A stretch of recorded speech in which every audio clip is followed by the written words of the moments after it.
This is a fictional story inspired by real life. The morning sun filtered through the dense fog of London, casting a cold gray light over the elegant streets of Belgravia. Inside one of the grand townhouses, Eliza Vasconcelos walked toward the dining room, her hand resting instinctively on her 6-month pregnant belly.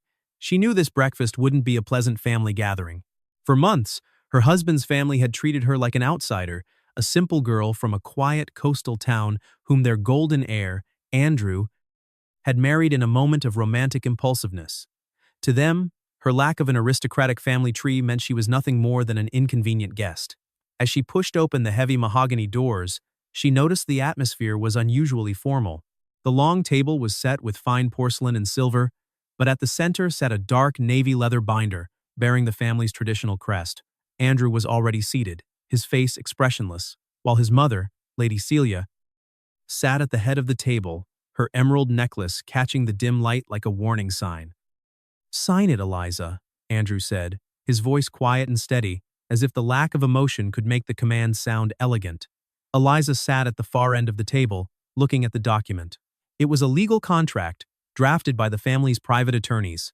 In polished, sophisticated language, it demanded that Eliza renounce any future claims to the family's estate on behalf of her unborn child until the family council deemed it appropriate to recognize any rights.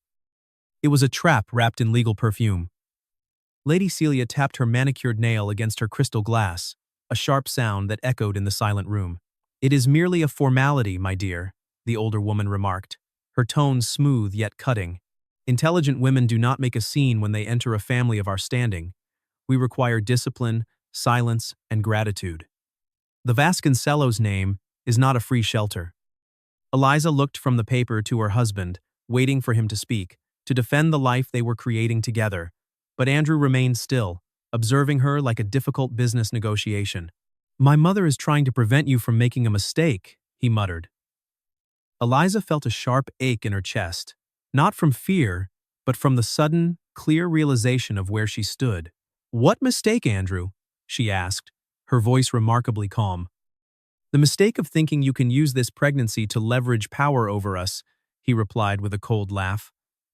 Eliza took a deep breath, refusing to let them see her cry. Her silence seemed to agitate the room more than a scream would have. "Andrew, I have never asked this family for money, titles, or jewelry," she said softly. "I asked for respect."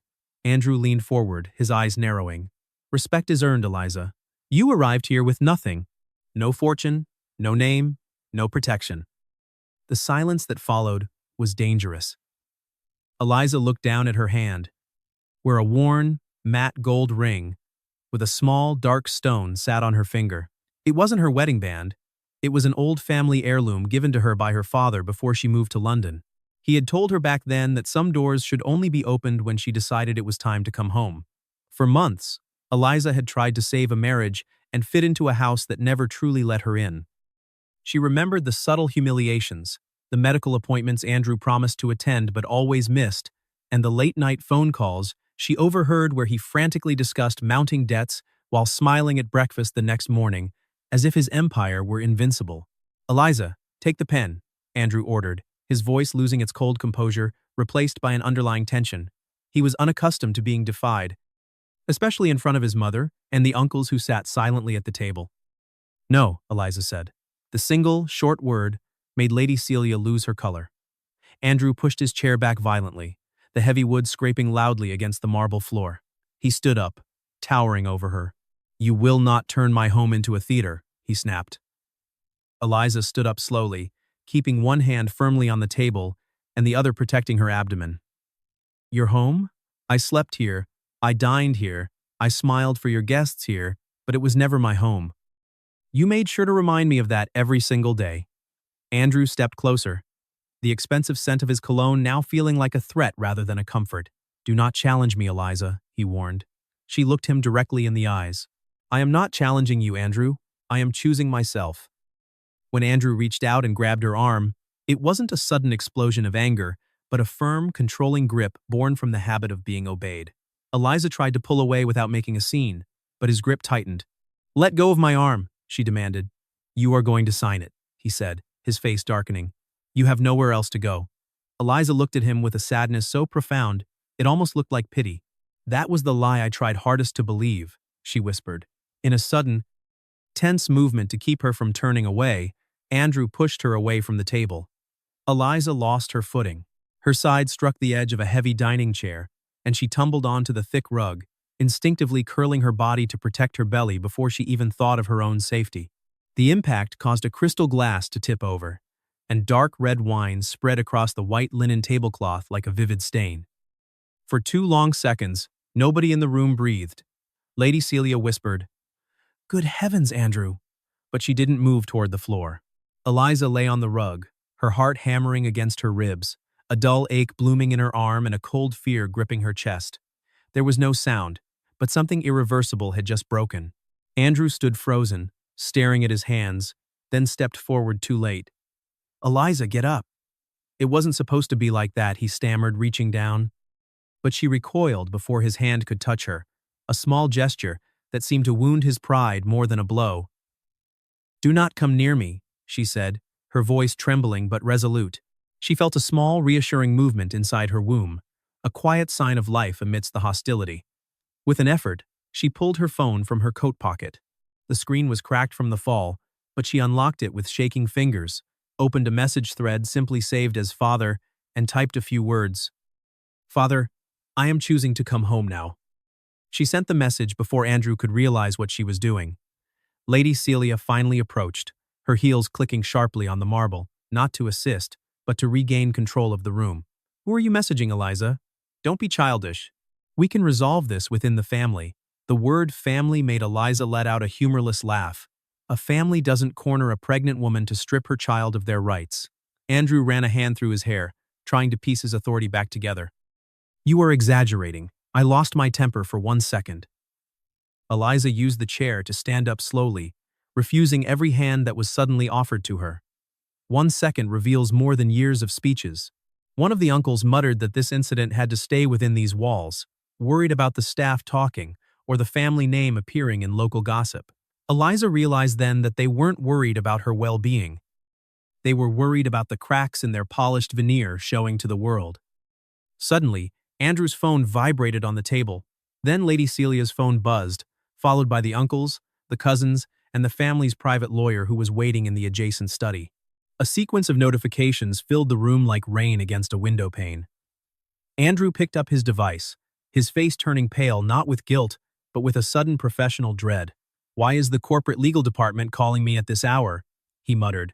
Before he could answer, the bright headlights of 3 large black vehicles cut through the London fog outside the grand window, pulling up to the front gate with military precision.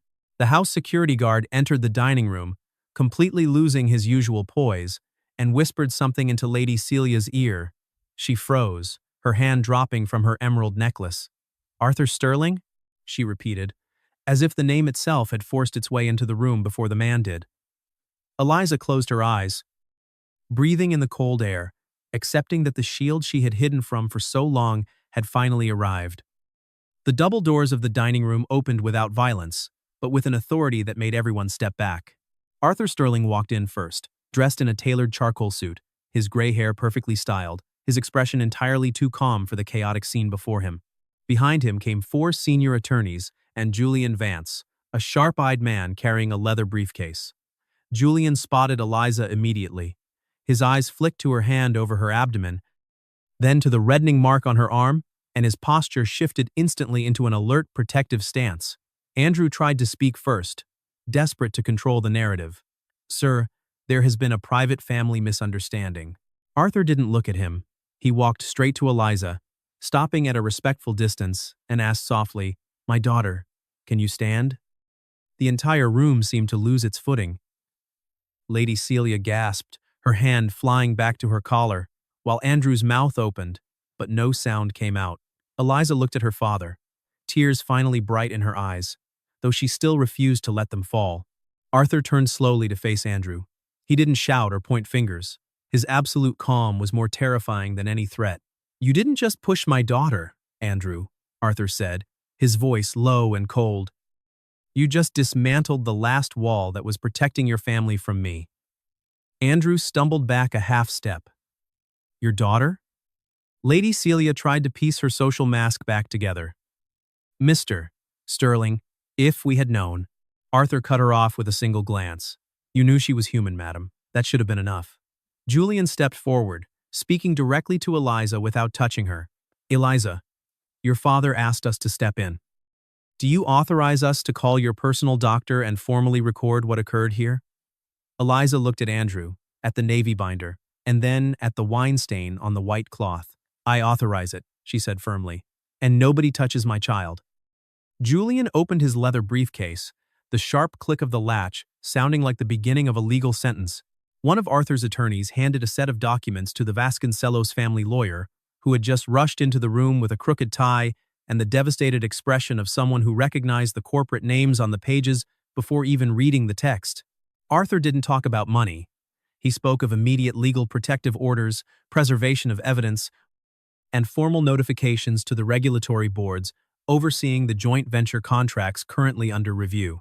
His words were precise, leaving clean, undeniable consequences for a family that suddenly had everything to hide. Lady Celia sat down slowly, as if the weight of her own surname had become too heavy to bear.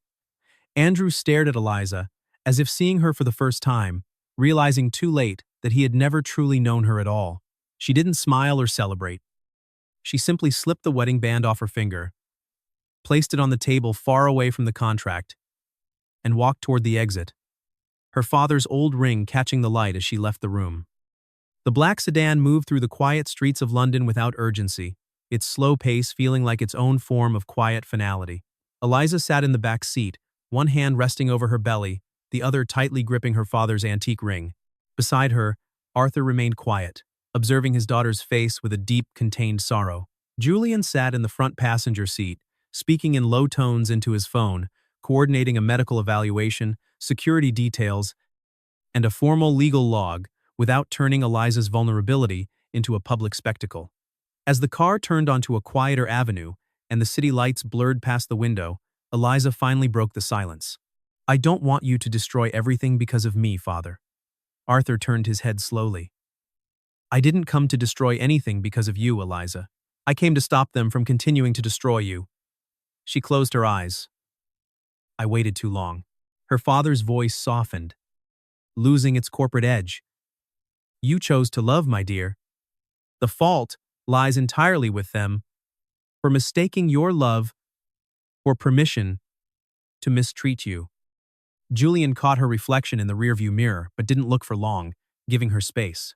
For years, he had known Arthur Sterling and knew the man rarely displayed emotion in public, yet tonight, his protective anger filled the entire vehicle. Eliza didn't look like a hidden heiress about to upend a prominent family. She looked like a tired mother trying to find her footing after realizing her home had been an illusion. Suddenly, her phone buzzed. Andrew's name appeared on the cracked screen, followed by a short message.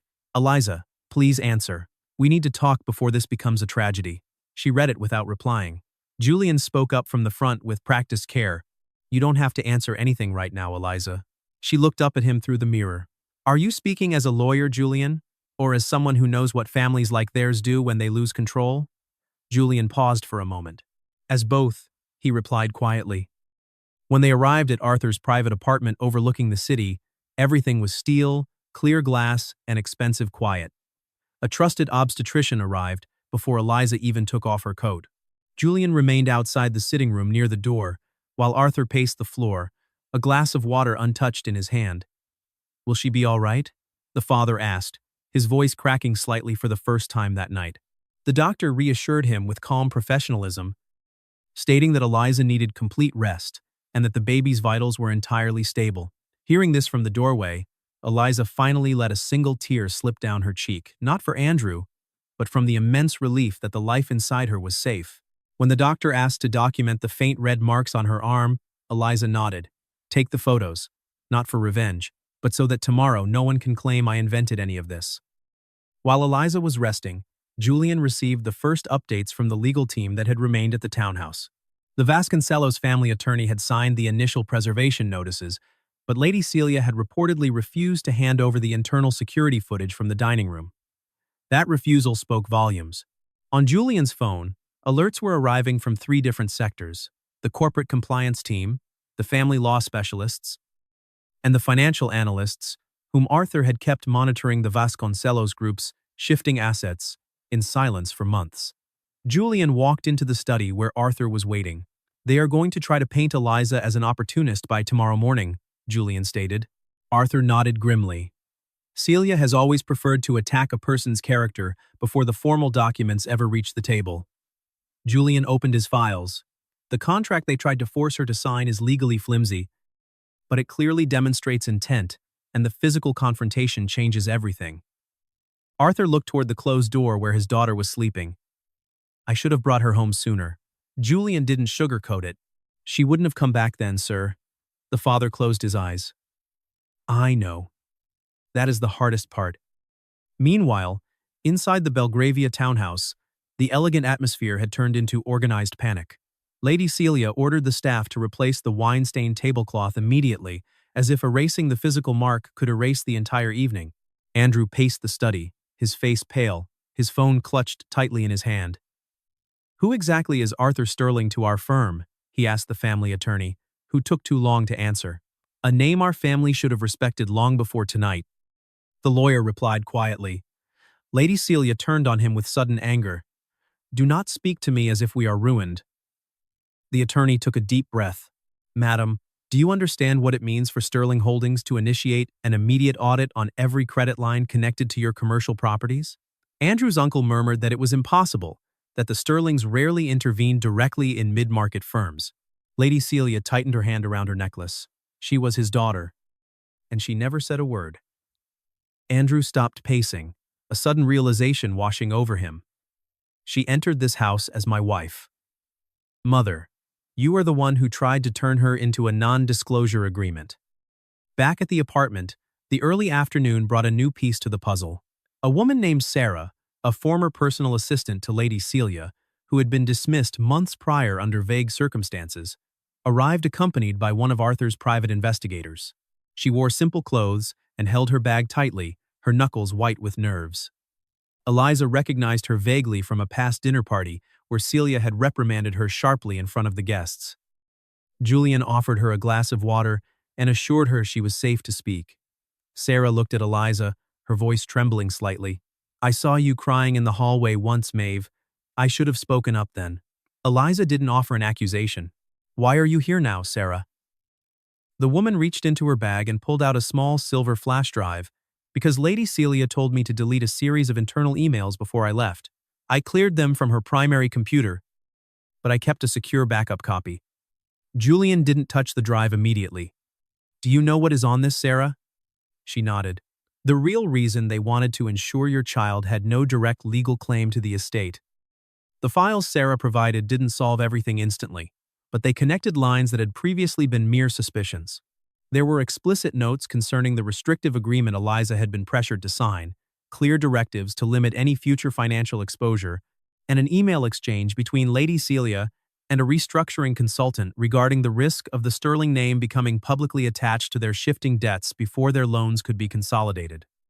In one message, the text was brief and telling, "As long as the girl believes she has no backing, she will sign whatever it takes to ensure the family keeps supporting her child." Eliza read the line over several times. She didn't cry.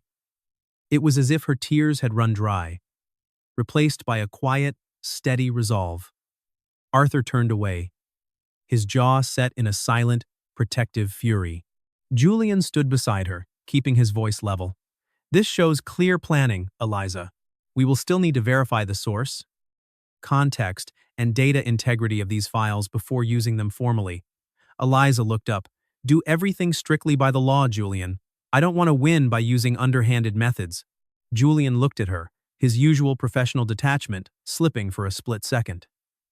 "That is precisely why they have no leverage against you." The quiet understanding between them lingered for a moment before Eliza looked down, still processing the weight of her broken marriage. Julian stepped back, carefully returning his focus to the legal briefs. Arthur noticed the exchange, but for once, the protective father didn't look displeased. He saw that Julian looked at Eliza not as an asset to secure or a fragile victim to manage, but as someone whose independence had to be respected. Even so, Eliza was cautious. She had mistaken control for safety once before, and she wasn't ready to let anyone else make decisions for her. Later that evening, she asked to speak with her father alone. When the room cleared, she placed the silver drive on the table. "You had investigators watching my life, father?" Arthur didn't deny it. "I had people monitoring the risks around you, Eliza." She leaned back against the sofa. "Those are elegant words for saying you didn't trust my husband and chose not to tell me." Arthur looked down, appearing older than his years. "I was terrified of pushing you further away." The confession didn't fix the past, but it was honest. Eliza walked to the window, watching the city lights. "Father, when Mother passed, you promised you would never dictate my choices." Arthur closed his eyes. "I tried to keep that promise." Eliza turned around. "You tried to protect me by keeping me in the dark about the risks. That isn't independence." Later that night, Andrew managed to send a voice note through an unlisted number that bypassed her initial blocks. Eliza listened to it only because Julian was present, and she wanted to face whatever was coming. "Eliza, I didn't know the extent of what my mother wrote." Andrew's voice sounded strained, stripped of its usual confidence. "I made a terrible mistake. I admit that. But you know our time together wasn't completely hollow. Don't let your father break my family's legacy. Think of our child." The final sentence made something inside her turn cold. Our child, the same child whose future security he had stood by and watched them try to diminish. Eliza didn't send a voice note back. She asked Julian to log the message for the legal file, and then she typed a single direct reply: "Our child will be safe, precisely because I have stopped believing your excuses, Andrew." She sent the text and handed the device back to Julian. He watched her expression closely. "This will force them to change their strategy, Eliza." She stood up, her posture straight. "Let them. A family that demands silence as the price of admission has no strategy left when someone finally speaks the truth." The next morning at 9 o'clock, the main boardroom of the Vasconcelos corporate offices, situated high up in a glass tower overlooking the City of London, was tense. Senior board members turned over financial packets without reading them, and the large leather chair at the head of the table remained empty for several minutes before Andrew arrived, his eyes bloodshot, his fingers tapping in irregular rhythm against the polished wood. Lady Celia sat to his right, wearing the same emerald necklace from the night of the confrontation. It wasn't an oversight. It was her way of showing the board that she remained entirely unbothered by the rumors swirling through the financial district. "She won't appear," Lady Celia whispered firmly to her son. "Women like her prefer to retreat into privacy when faced with real pressure." Andrew didn't respond, fearing his mother completely misunderstood his wife's resilience. The doors opened at exactly 9:15. Julian Vance walked in first, setting a black leather case down with a quiet precision that immediately drew the room's attention. Behind him came two senior corporate attorneys from Sterling Holdings and Sarah, who looked nervous but held her ground. Arthur Sterling entered next, his presence instantly shifting the room's dynamic from corporate posturing to quiet apprehension. Finally, Eliza entered. She wore a simple cream dress, no expensive jewelry, with her hand resting gently on her stomach and her father's gold ring visible on her finger. Andrew stood up instantly. "Eliza." She didn't look at him. She looked at the long table and the people who had spent months deciding her future behind closed doors. "No one speaks on my behalf today," she stated clearly, taking a seat near the center of the table.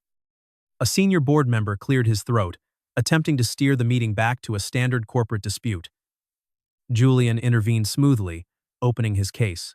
"We are here to address three distinct issues: the attempted intimidation regarding a restrictive financial agreement involving an unborn child, the immediate preservation of all building security records from the Vasconcelos residence, and the commencement of an independent audit into several interconnected credit agreements." Lady Celia let out a short, dismissive laugh. "You have come to turn a private domestic dispute into a corporate spectacle, Mr. Vance." Arthur looked across the table, his voice steady. "Your family turned a pregnant woman into a financial shield, madam. We are simply bringing the facts into the light."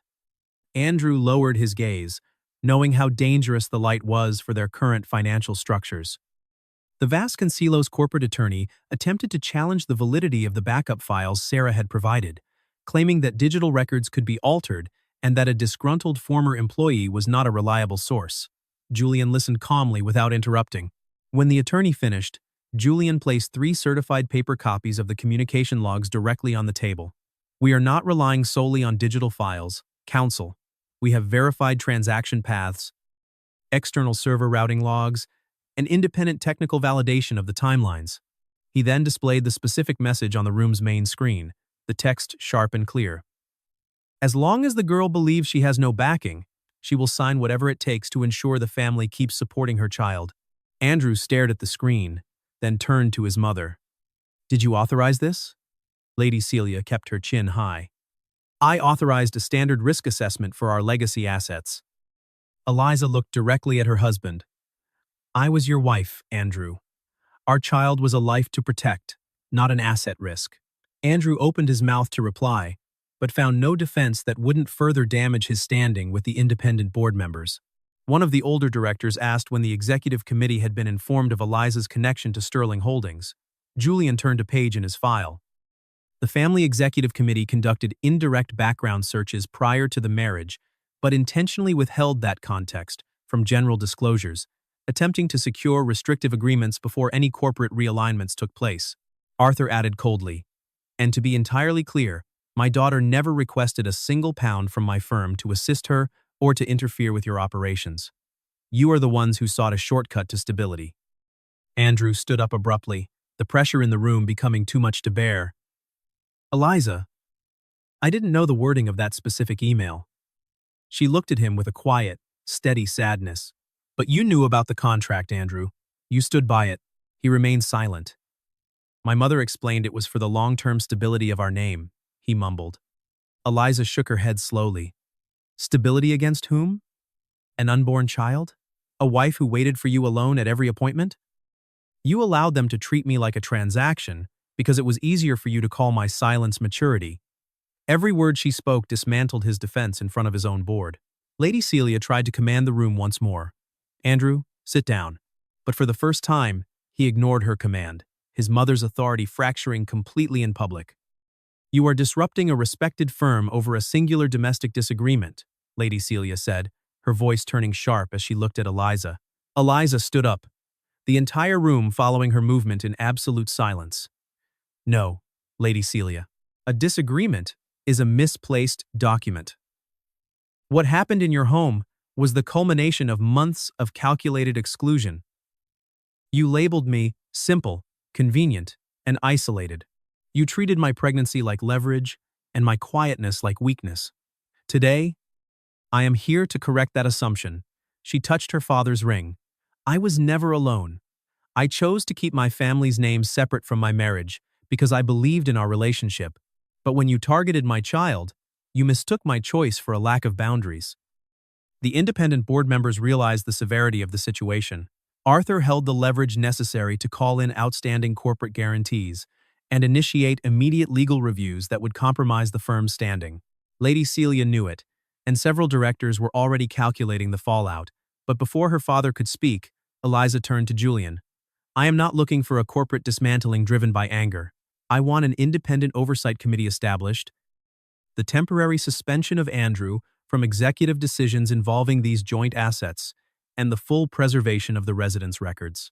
I want every misleading statement made against my character retracted, and I want our separation concluded through proper legal channels without delay. Julian noted each point. This was Eliza's strength, not destroying everything in her path, but firmly stripping her opponents of the ability to cause further harm. Just then, the Vasconcelos family attorney received a notification on his tablet and went pale. He leaned over to show Lady Celia, his hand trembling slightly. Julian observed the movement. Is there an issue, counsel? The attorney hesitated before speaking. The automated residential cloud backup, which was thought to be offline due to a technical error during the night of the incident, was actually maintained on a secondary secure server. The log has been preserved. Sarah had provided the necessary administrative access keys to the technical team earlier that morning. Lady Celia lost her composure completely. This is an unauthorized intrusion into private property. Sarah looked up, her voice steadying. No, madam. It is preventing the deletion of a physical confrontation. The word hung heavily in the boardroom. Andrew covered his face with his hands, realizing the full scope of what they had lost. The corporate resistance vanished almost instantly. No independent director wanted to be associated with defending an executive who faced documented allegations of a physical dispute involving his pregnant wife, especially with the Sterling legal team managing the case. A motion was raised to suspend Andrew from his executive duties during the formal review, and a compliance committee was formed immediately. Lady Celia looked at the board members, her voice tight. "You are abandoning our family because of a single legal challenge?" One of the older directors replied without looking at her, "No, Celia. We are attempting to protect the firm from the consequences of your family's choices." Andrew heard the decision in silence, realizing his standing within the firm his father built had evaporated. As the meeting concluded, Andrew followed Eliza into the corridor, ignoring his attorney's warning to maintain distance. "Just tell me one thing, Eliza," he pleaded, his voice cracking. "Did any part of what we had mean anything to you?" Eliza stopped near the lift, looking at him with a calm that felt entirely distant. "The person I was when I loved you existed, Andrew. But she is no longer the person making decisions for my child." He looked down. "I can change." She looked at the man she had once trusted, now seeing him clearly without the illusions. "Perhaps you can, but not as my husband, and not here." The lift doors opened, and she stepped inside with Julian, leaving Andrew standing alone in the corporate hallway. Down in the main lobby, reporters from the financial press were already gathering near the entrance, alerted by the sudden corporate shifts. The security detail maintained a firm perimeter, allowing Eliza to walk out to the waiting car without being crowded. Arthur walked beside her, speaking softly. "You were far more fair with them than they deserved, Eliza." She looked out at the busy London streets, the morning fog finally clearing under the afternoon sun. "I didn't do it for them, Father. I did it for myself and for my son. I don't want his life to begin with an act of corporate vengeance." Julian listened from the front seat, recognizing that her choice to walk away cleanly was a more profound victory than any legal destruction could ever be. The corporate restructuring of the Vasconcelos group didn't halt the city's daily routine. London continued its fast-paced life, indifferent to the shifting fortunes of a single family. Eliza spent the following weeks focused on her health, preparing for the arrival of her child, and working closely with Julian to establish a clear separation agreement. The Sterling legal team ensured that the child's future interests were fully secured under independent trusts, preventing any future interference from Lady Celia. Andrew left his position quietly, avoiding public statements and retreating to a small property outside the city. He sent letters to Eliza through her attorneys, expressions of a quiet regret that had arrived too late to rebuild what had been broken. Eliza read them calmly, archiving them for the future, knowing that understanding a mistake does not automatically undo its consequences. Months later, Eliza gave birth to a healthy baby boy on a bright morning in a quiet London hospital. Arthur walked the hallway with the nervous energy of a first-time grandfather, while Julian remained near the reception desk with a quiet bouquet of white roses, waiting for the family's permission to enter. When Andrew was informed of the birth, he sent a simple, respectful message acknowledging the boundaries they had established. He would be allowed to see his son under structured, agreed-upon conditions. When the time was right, no cruelty, no sudden forgiveness, simply clear and healthy limits. Eliza looked down at her son, whom she named Gabriel, feeling a deep sense of peace that had nothing to do with family fortunes or corporate victories. 3 years later, the shadow of the Belgravia townhouse had completely faded from Eliza's life. She stood in the bright, open reception area of the Helena Sterling Foundation, a dedicated center she had established in central London to provide legal aid, psychological support, and transitional housing for women seeking to leave controlling or abusive environments. It wasn't a public relations project. It was a living promise turned into a sanctuary. Julian walked into the office, holding a small wooden toy train in one hand and a set of foundation reports in the other. Gabriel, now a thriving 3-year-old with a curious gaze, ran down the hallway, laughing as he reached for the toy. Julian knelt down to hand it to him, sharing a quiet, respectful look with Eliza that carried years of patience, support, and a steady, mature affection that had never demanded she change to fit his world. True strength is rarely found in the loud, destructive moments of retribution, but in the quiet, unyielding decision to step away from spaces that require us to diminish who we are. As we navigate the complex landscape of relationships, family expectations, and personal ambitions, it is easy to mistake compliance for peace and to allow the desire for acceptance to silence our inner wisdom. For an older generation who has watched the decades unfold, the greatest realization of a mature life is often that the most valuable inheritance we can preserve is our own dignity and the integrity of our choices. A home built on control, conditional affection, and the preservation of an external image at the expense of human vulnerability is not a shelter, It is a cage wrapped in fine linen. True security does not come from a prominent surname, a secure corporate contract, or the protective shadow of a powerful benefactor, but from the internal courage to say no when our fundamental worth is treated as a negotiation point. When we look back at the long arc of our experiences, the relationships that truly sustain us are those that respect our boundaries without requiring us to beg for them. Love, in its most genuine and mature form, does not demand that we erase our past, surrender our identity, or sign away our peace of mind to ensure someone else feels secure in their authority. It is a partnership that stands on level ground, where safety is felt in the quiet moments of mutual respect rather than the loud assertions of ownership. For anyone who has ever stood on a cold floor feeling isolated within a family they chose, the path to healing begins with the understanding that walking away from an unhealthy environment is never an admission of failure. It is, instead, the very first boundary we draw to protect the future, not just for ourselves, but for the generations that will look to us to see what it means to live an authentic, independent life. In the end, the most profound victories are those where we choose not to become like those who hurt us, but to build a completely new space where everyone can stand tall, speak freely, and be loved simply for who they are.